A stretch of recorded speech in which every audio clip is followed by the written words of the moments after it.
From Chinook while we moved to Conrad because Dad was transferred there. While we were living in Conrad, we had a radio that had earphones on it. And that's how you listen to the radio. You had to have these earphones on to listen to the radio. And we each got a turn at night listening to the radio. And that was quite the thing. Also, when we were living in Conrad, the winters were so cold up there that it was a -50. And so we didn't hold school. That was when us kids got to take so long a time, you know, and get to listen to the radio. But they was afraid that if the children would walk, well, some of them had to walk, and some of them, they didn't have buses like they have now for them to come in. They had them, they were on wagons with horses and things like that. And they was afraid that they would get stuck in the snowdrift or probably freeze, so they didn't hold school off. They figured that they were better being home with their parents and stranded somewhere between school. I also remember I had this experience happen to me in Conrad. My daddy Frank come up to see me, and he had married a lady by the name of Aunt Belle. Now that's what we all called her. And they'd come up from Spanish Fork, and he wanted to know if I would like to go back and visit them and see my own brothers and sisters. And they really talked it in. Oh, Aunt Belle really smothered me with honey and everything else. But I have to tell you about Aunt Belle. She had her hair pulled back very tight, back of her head. She had a bun in the back of her head. And then her eyes were piercing blue. And this is not nice, but she always reminded me of a witch. I'd never seen a witch, but that's what she reminded me of. Well, anyway, Dad was loading their suitcases in the car, and I had mine packed. And my mother, that raised me, had walked out of the room, and Aunt Belle swung me around, and she pointed a very pointed finger at me, and she said, "My dear, I want you to know that when you come to Spanish Fork and live with us, that you will never, and I mean never, get to come back and live with these people again." And I said, "Well, I'm only going to go for a visit." "No, you're going to go and stay permanently." And when she pointed that finger at me and shook her head, because she shook her finger and she shook her head, I just wilted. Mother came back in, that raised me, and I got behind her and I said, "Do I have to go?" She said, "Well, no," but she says, "I thought you wanted to go meet your sisters and your brothers." And I said, "Well, if I don't have to go, I don't want to go." So she says, "My dear, you don't have to go. You can have a home with us as long as you want to stay with us." Well, my daddy Frank come back in and he says, "Okay, my dear, where's your suitcase?" And Mom says, "Well, Frank, I don't think she wants to go right now." And he said, "Well, why?" And I told my mother, "Please don't tell my daddy Frank what she said," because I told my mother what she said. And Aunt Belle said, "Yes, I mean it, she can't come back." And I said, "I don't want him to be hurt." So I didn't go to live with them. And when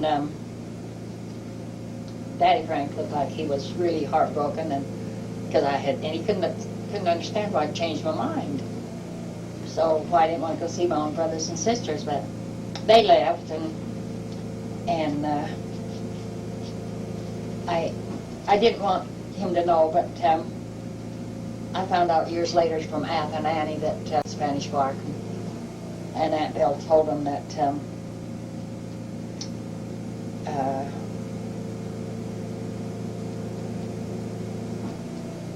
I was a miserable brat, and I threw a temper tantrum, and she wouldn't have me come back. And I said, "That isn't right." I said, "I didn't throw a temper tantrum." And then I told Aunt and Annie what she said, and years after Aunt Beryl had passed away, why, Jim told Dad why, Jim was my brother, why I didn't go back and live with him.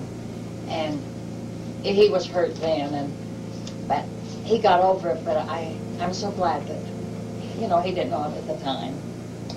And as while we were in Montana, we didn't have much money, but we went fishing, and we, when we get in the car, we all start singing, and we just have a good time. We had a lot of love in our family. Also, while we were in Montana, we went fishing, and they caught catfish. And we were, there was Walt Farmer was with us, and him and Ethel got to be very good friends, and we were leaning over the bank, and there was Marion and Inez and I, and lo and behold, who would fall in but all three of us?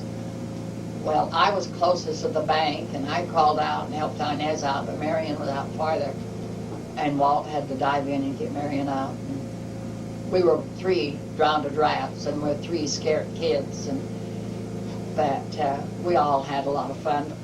That was what our times was. Well, from Tooele we moved, or from Conrad we moved to Tooele because they didn't need that on as a feed filming anymore. When we come over the Continental Divide, while we had a car and a trailer, our car was a blue Chevy, and our trailer was loaded with our furniture. Every now and then we'd have to all hop out of the car and find rocks and put it under when we come over the Continental Divide. Put rocks under the tires so the car wouldn't roll back down the hill while the car cooled off so we could go a little ways farther. It took us an awful long time to get over that Continental Divide. We finally got over it. But it was quite the thing. But when we got into Tooele, our first home was on 3887 South First West in Tooele. It was a big, large red brick home, and they had another little building out behind it, had a grape arbor built over the top of it. And that building was kind of a cement building, and in the summertime that's where Inez and I slept, and in the wintertime is where we stored our tomatoes, our potatoes and things that we'd get out of the garden that could be stored there.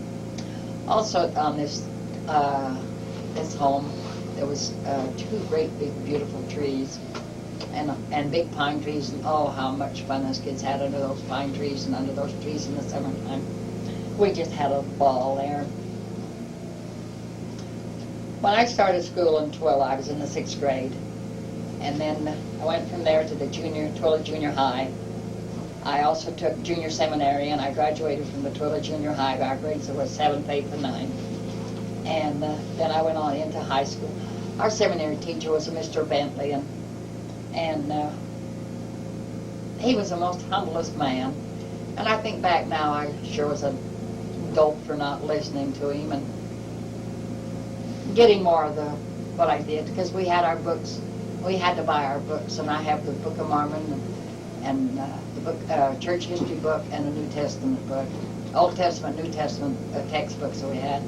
And I go back over them now and read them, and I think to myself, Ruth, if you'd have just listened, you'd have been a smart, farther ahead in religion than I am now. But that time I had not a care in the world, and I didn't care, I guess, because I didn't.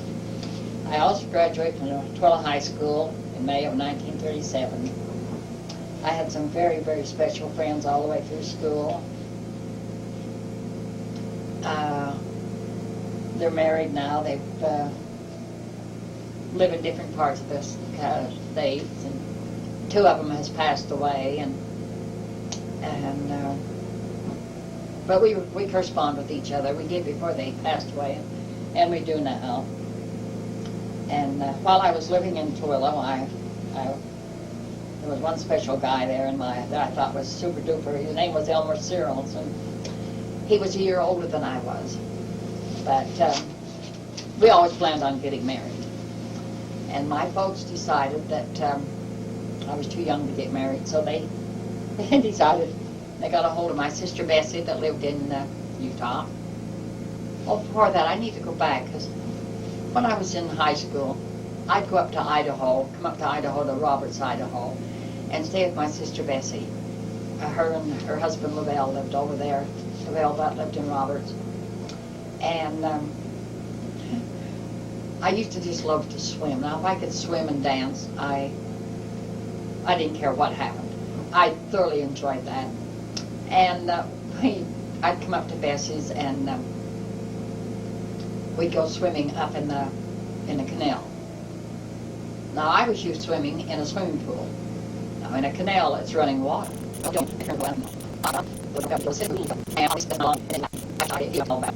I finally made it up. But before the summer was over, I learned how to, when I dove in, that I could really swim upstream and get back up where I dove in at, almost at. So we dive off the bridge. And there was a family that lived on the other side of the canal. And it was Rachel Barrett was a lady, and William was the father. And they had a large family. And she would bake homemade bread and put it out on her table. I think she'd make about 15 loaves of baking. And she would let us come over there and eat hot bread and honey and have a glass of milk. And we demolished her bowls of bread. And that lady whose home we went to is my son-in-law's great-grandma. And that's, no, wait a minute.